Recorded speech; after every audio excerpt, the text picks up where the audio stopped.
Asian market that just opened up near my house, and it's a big deal for me because I've been anticipating this market opening for months now, and when I saw that it had its grand opening, I was so stoked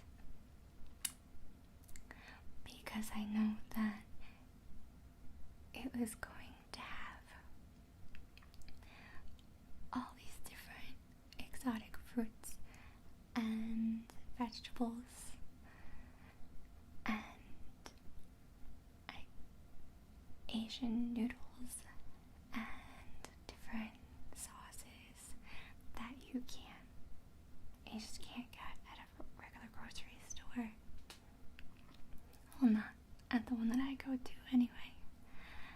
And so I picked a couple of things up, and first, what I was really looking forward to, I think the most, are these leches. They are really tough on the outside, and they kind of look like an acorn, right? And the first time I ever had a leche was in Chinatown, and I was so blown away because it didn't taste the way that I thought it was going to taste.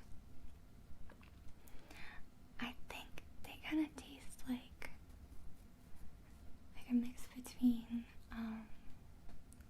grape and a pear, and they make a cool sound. You rub them together too. The leche tree grows to about 40 to 50 feet, and in the springtime it has all these spiky white flowers all over it, and then the flowers turn into these little pods. I would love to see a big leche or orchard, but I think I would need to go to a more tropical area. I'm not sure, but let me show you how.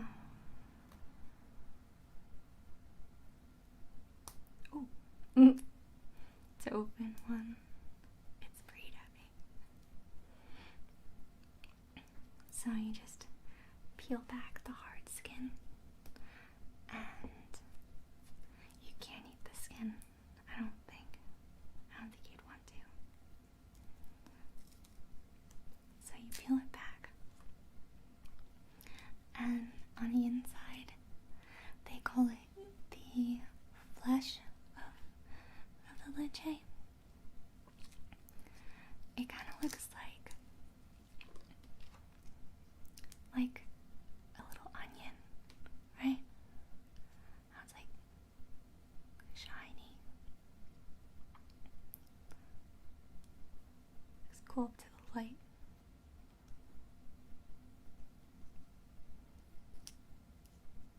Wow. So this is the leche. They also sell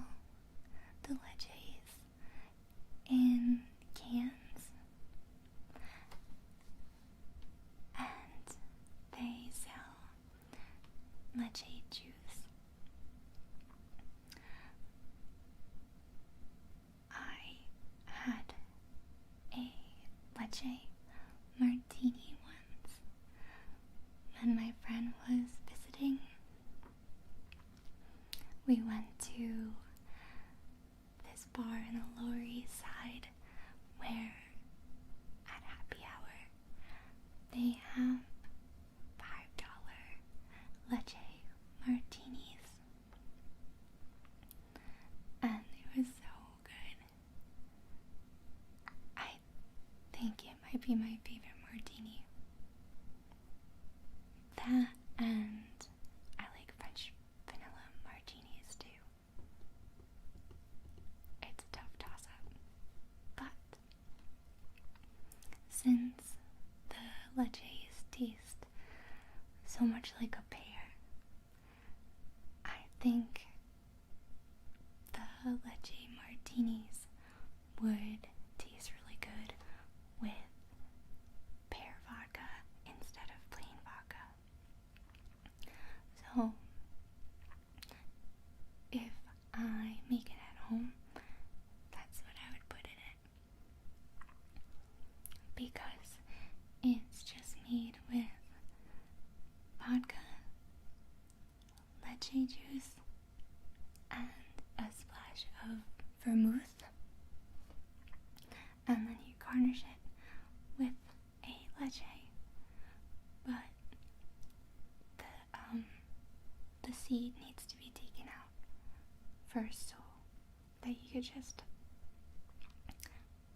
bite into it really easy at the end, because after it sits at the bottom of your martini glass, then it absorbs the vodka and it's like a little vodka soaked leche. It's really, really good.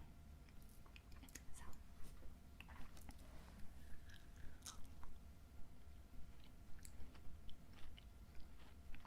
it's so good.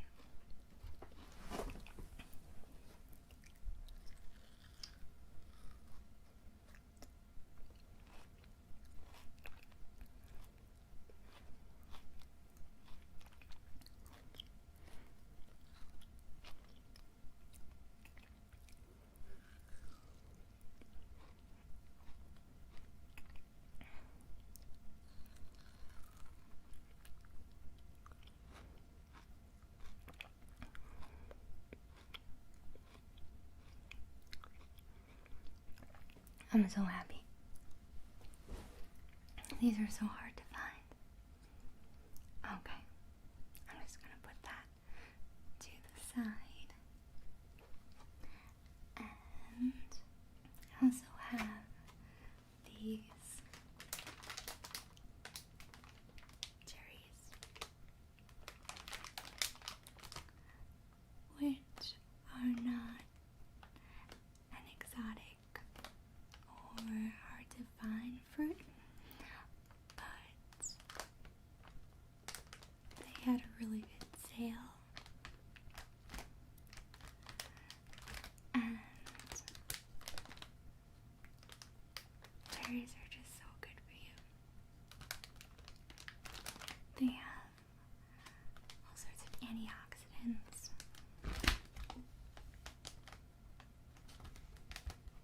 and they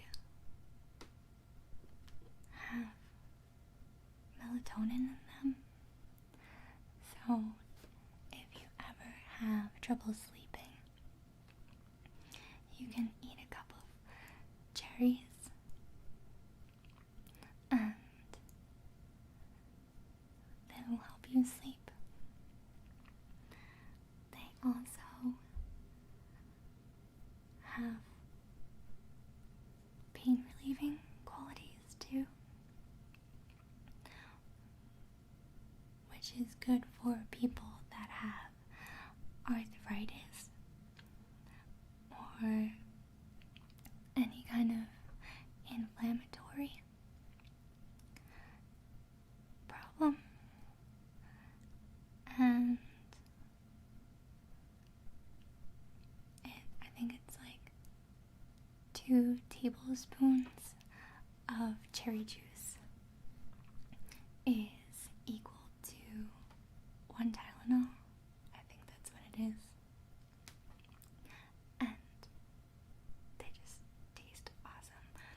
the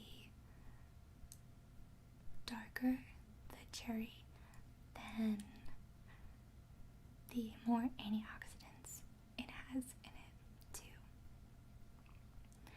They are Bing cherries, which actually got their name from the Chinese immigrant that brought them to America in the early 1900s. His name was Bing, and they named the cherry after him.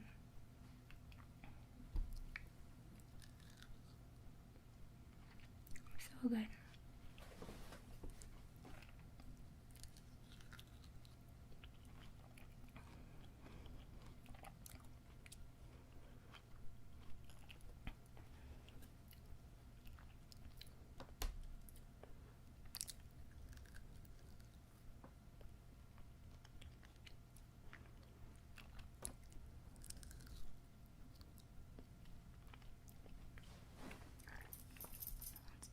Really awesome. They're so fresh.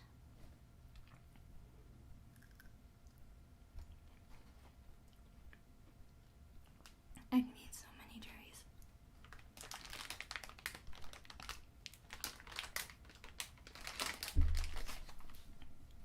Okay.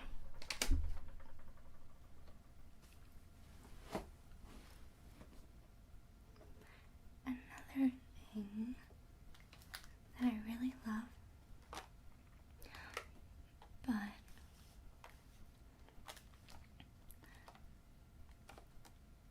they also can be found at regular health food stores. So these are like kind of exotic, but not too hard to find. Not like leches. These are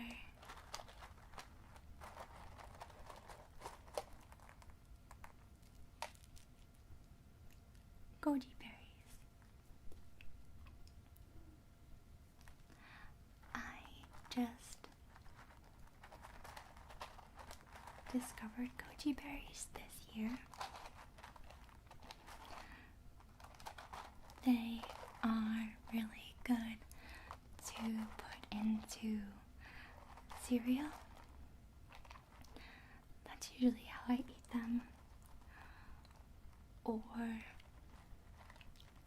they are so tasty that you could just eat them just as a snack, just plain. I was really surprised with how they tasted because like they look like little like raisins kind of, but they taste like little fruit snacks. They're amazing.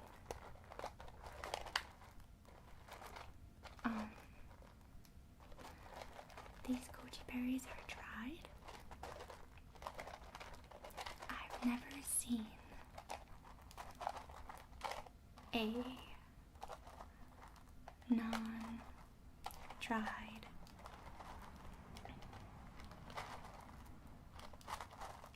goji berry. That would be something I would be very interested to try. But you can put it in water and let it soak for a while, and it makes goji water. I haven't tried that yet,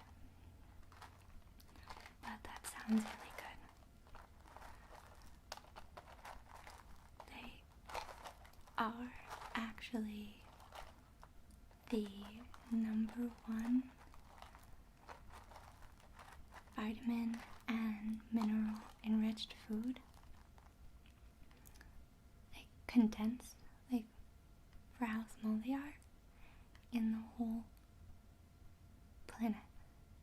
Like they pack so much in this tiny little berry compared to any other food.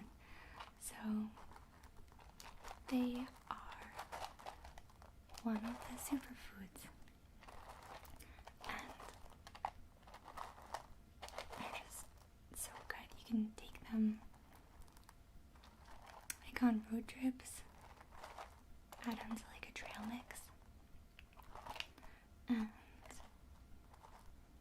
they give you like a boost of energy because they have all sorts of little superpowers in them.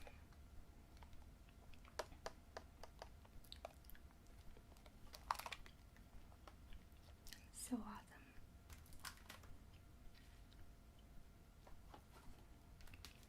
And well, I also have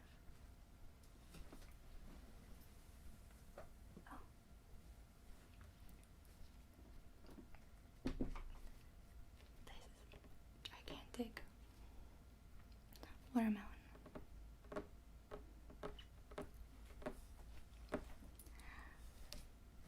It's, oh my goodness, pretty heavy. And they are, I learned, 12,000 different variations of watermelon. It's like just 12,000.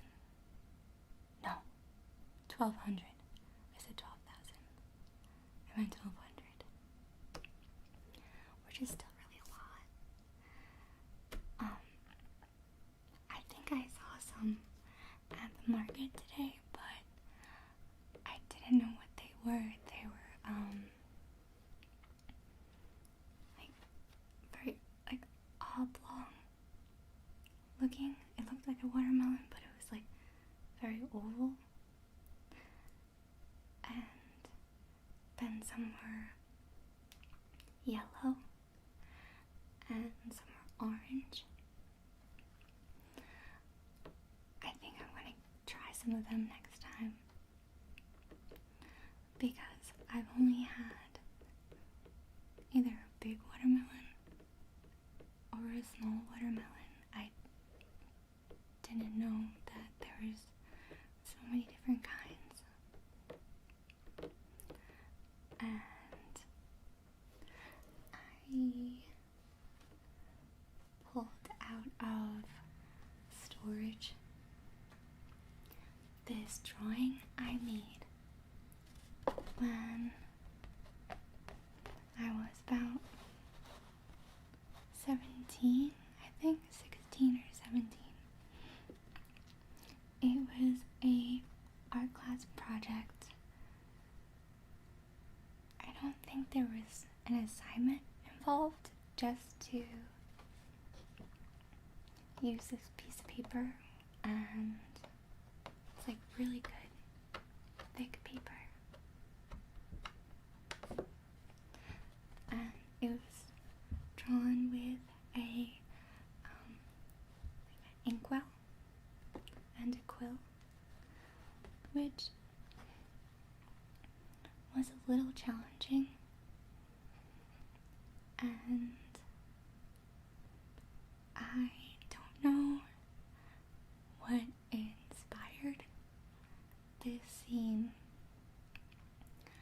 I guess it's that I always had like a fascination with sharks, as well as like a huge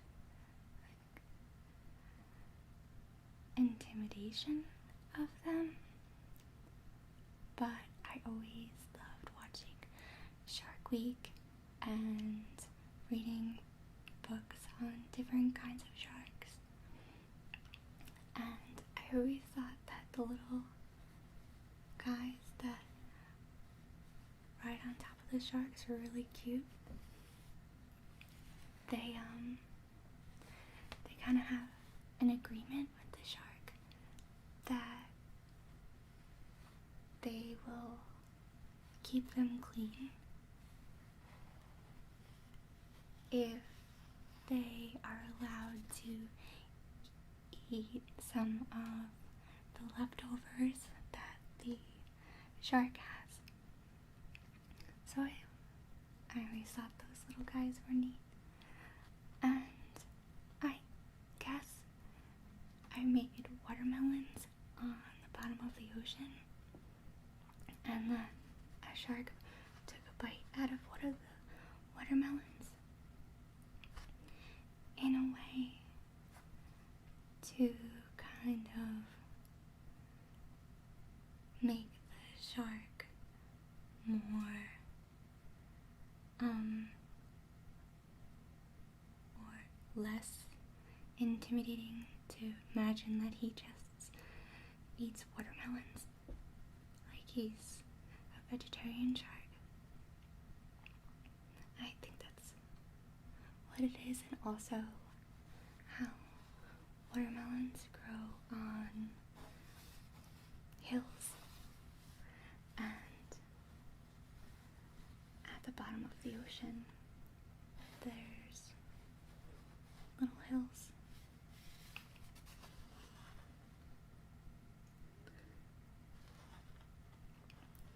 Yeah.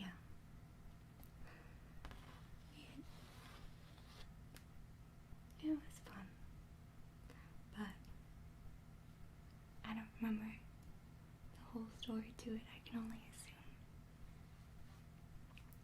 So, that, actually, I'm going to put this on the floor. And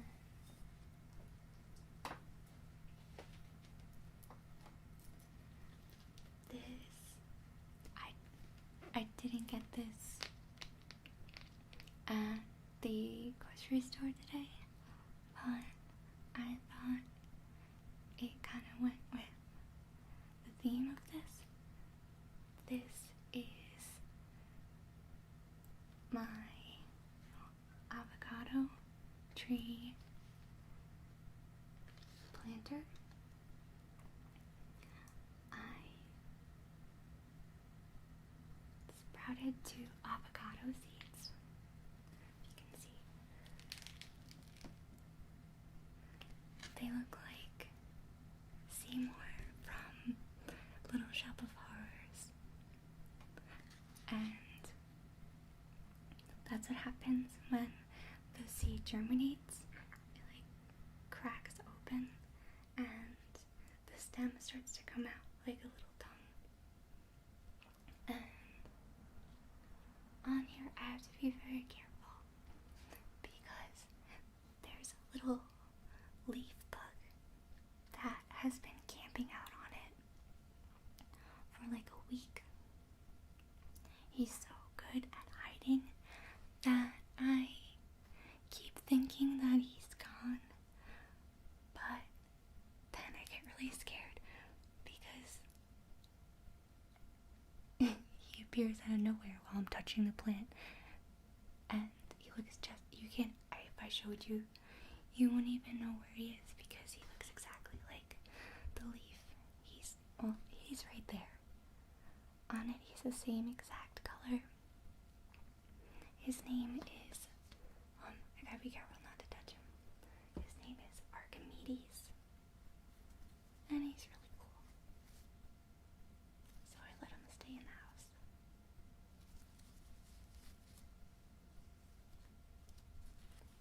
I went about sprouting these avocado seeds like kind of like the unorthodox way. I just put them in the dirt after soaking them just for like a couple hours. What you're supposed to do is stick the seeds with toothpicks and just submerge the seeds seed, like just so the very bottom of it is touching water, and wait until it cracks open. But I figured that in the wild, an avocado seed wouldn't grow like that, that it would just make its way to the dirt and just do its thing. So I just took a chance, and it took like 3 months, but once it sprouted, it just sprung up. And I still have to figure out how to prune it so that it stays small. I'm not good at pruning trees, really. Oh, I still have to figure out how to do it so that I don't hurt the tree. And I guess it's kind of like a bonsai, but it takes I think like 7 years before an avocado tree sprouts an avocado. So I'm just doing it just to have a pretty tree, mini tree. I'm not trying to grow any avocados from it. And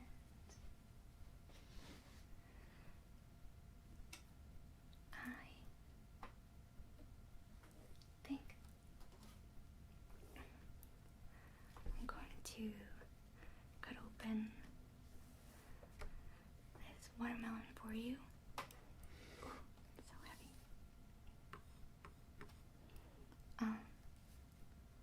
I cut one open the other day, and I made one tiny incision, and it was like an earthquake. The whole watermelon just like snapped open. It was like a big dinosaur egg. Just, I was not expecting it to like pop like that. So I hope that this one has the same effect when I cut it open. And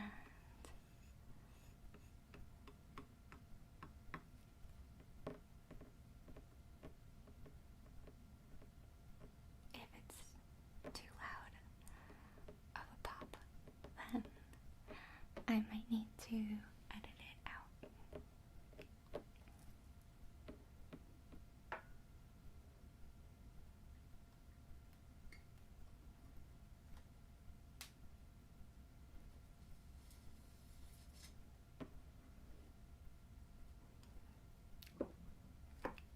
This reminds me of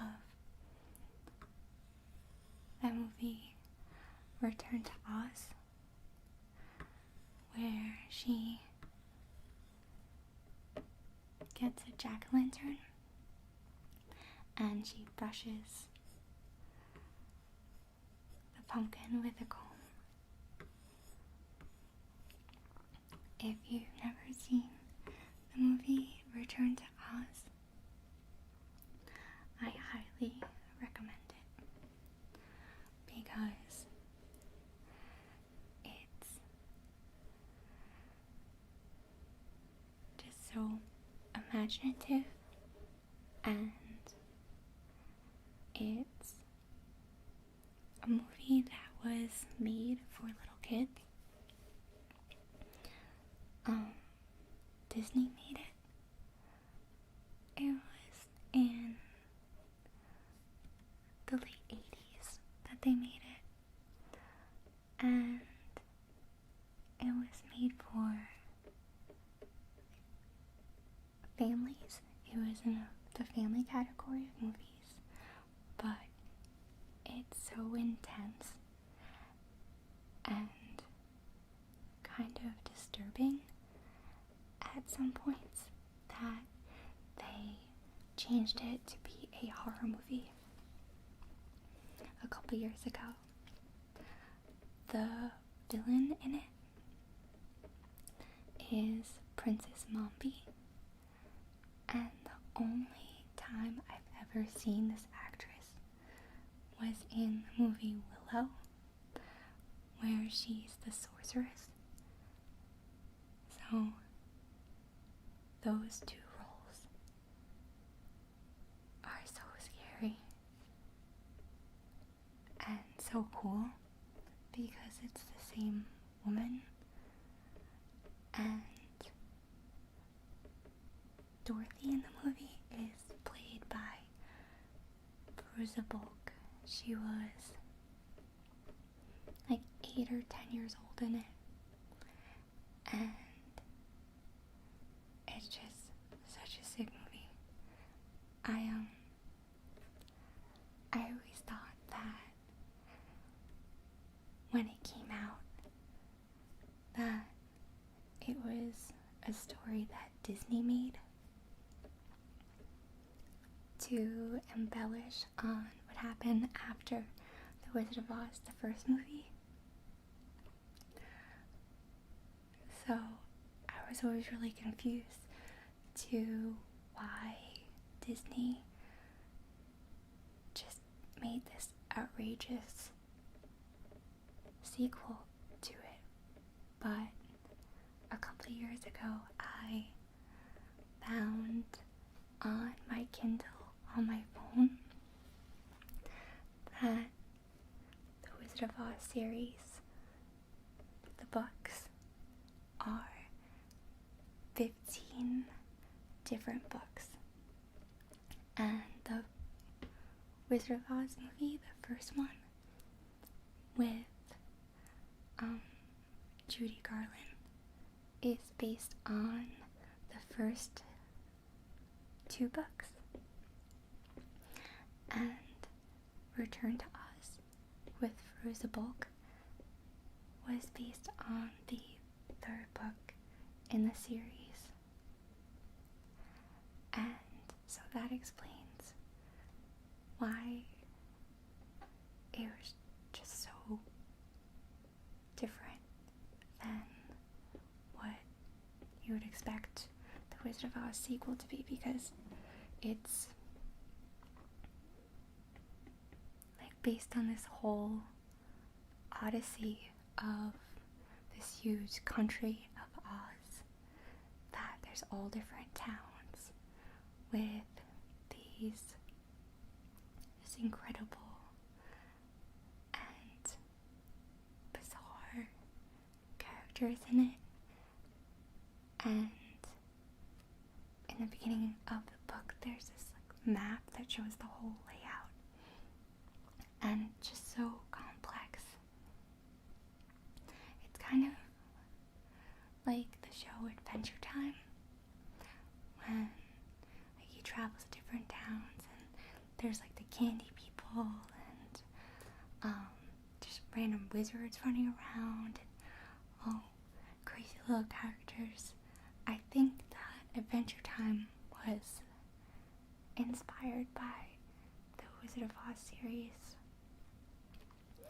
and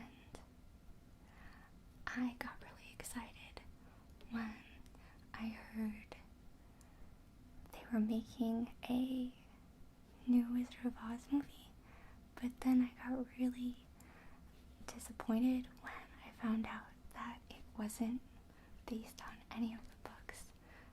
So I actually haven't watched it because I'm afraid that I'll be disappointed, but I'll probably like it. It'll probably be good. I just didn't understand why they didn't use any of the books, because they were so good with such good characters, and it's just awesome. I recommend reading the books. I read all of the books other than the first 3 because I can't read a book if I've already seen it in a movie form, because I'll just lose my attention and start thinking about the movie instead. And other ones are really awesome. Maybe one day they'll make a movie of the other books. So I will slice this watermelon open.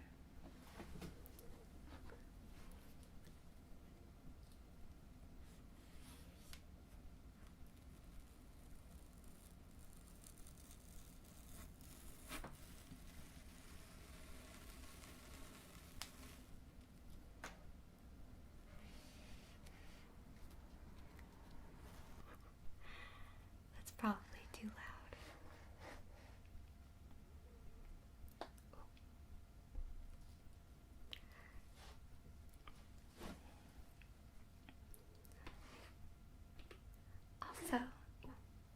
Also in the land of Oz, everything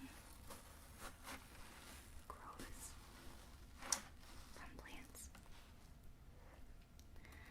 They grow cupcakes on trees, and they grow shoes on trees, clocks. They even grow people on trees in one book. It sounds creepy, but the way he writes it, it's kind of beautiful. Like they're waiting for the new queen to finish growing on this big vine, and just really fun to think about.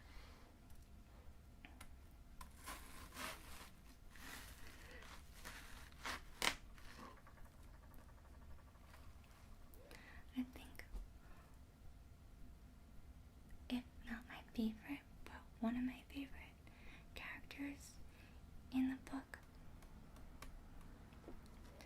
is Polychrome. She was this fairy that was the daughter of the rainbow, and when the rainbow came down and touched the earth, she danced her way down the rainbow and just started frolicking, and she's only in the book for like a little bit, and while she's visiting Earth, she just is constantly dancing and twirling, and she has this rainbow dress which is like prismatic and a rainbow aura, and when she dances she like moves in slow motion and all these rainbow colors swirl around her, and she's just always frolicking and spinning, and she never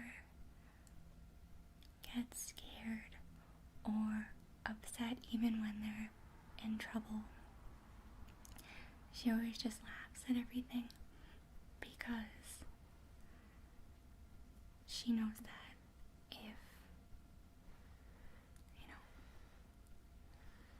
if things get too serious, that she could always just fly back up into the sky. So she was a really beautiful image, and that's why I really want it to be a movie, but maybe someday. Okay, so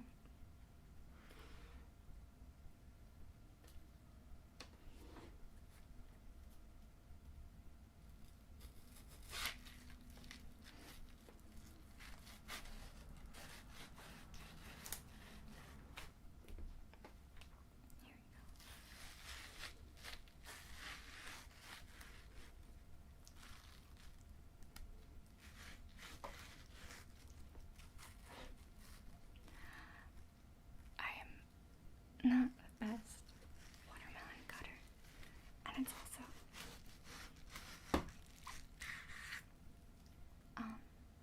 the angle that I'm using too. But I don't really have a good technique yet. So.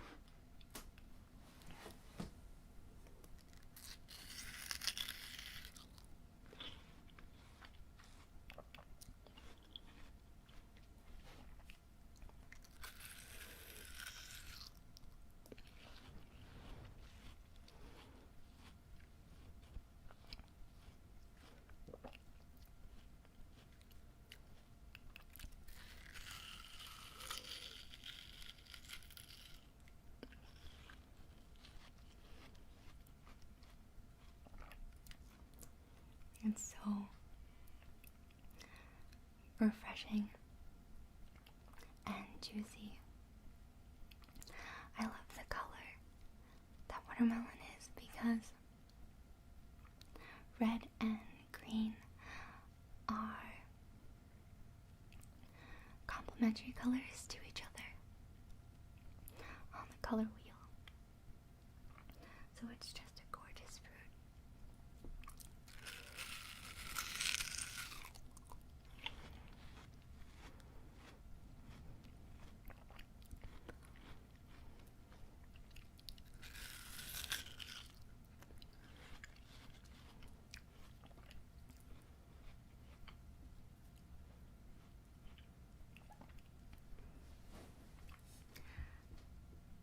This is a really good watermelon. Watermelons are really filled with potassium, and they also have a lot of electrolytes in them, so they're good for hydration and for energy too. And they have B vitamins also in them, so it's just huge. Just pod of awesome. And I have this dragon fruit.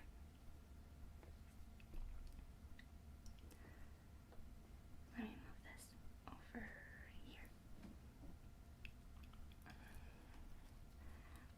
This is pretty cool. I don't know too much about dragon fruit, but they have a really cool name. And I don't know how they grow. If they grow like on a tree or on like a stalk. It kind of looks like an artichoke. I just found out that artichokes are actually part of the thistle family, that they bloom into these big, beautiful purple flowers. I never knew that. I ate them like my whole life when I was little. I never knew that they turn into these big, beautiful flowers that some people even use like for wedding bouquets or flower arrangements. But this has its little stem there. I am not sure how they grow.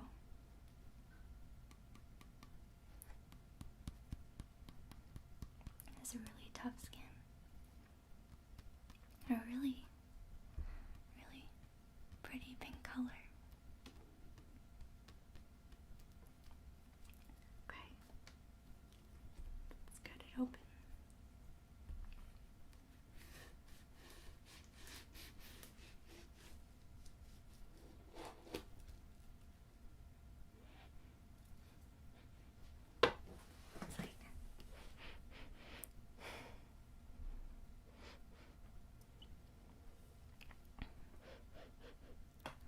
it smells. And it kind of looks like a kiwi.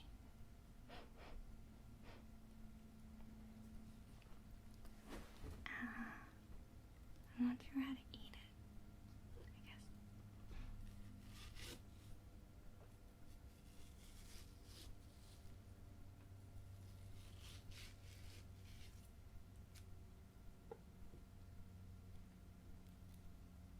This is weird looking.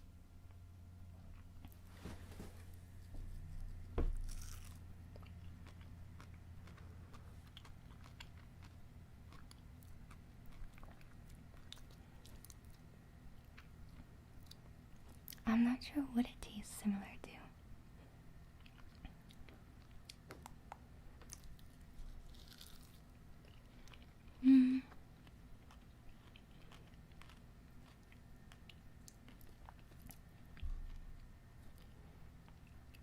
It kind of tastes like a kiwi, I think.